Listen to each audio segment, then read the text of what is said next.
जी बिस्मिल्लाहिर्रहमानिर्रहीम। कल की क्लास में हमने बात की थी इंट्रोडक्शन की और डिजिटल मार्केटिंग के कोर्स स्ट्रक्चर की बात की थी हमने। ठीक है, आज हम अपनी वही इंट्रोडक्शन की क्लास को लेकर ही अभी आगे चल रहे हैं। अभी हमारे डिजिटल मार्केटिंग के कोर्स का इंट्रोडक्शन अभी ख़त्म नहीं हुआ, अभी हम उस पर बात कर रहे हैं।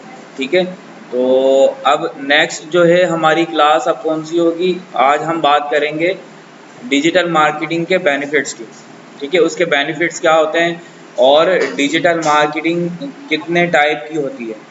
ठीक है, कितनी टाइप की डिजिटल मार्केटिंग होती है।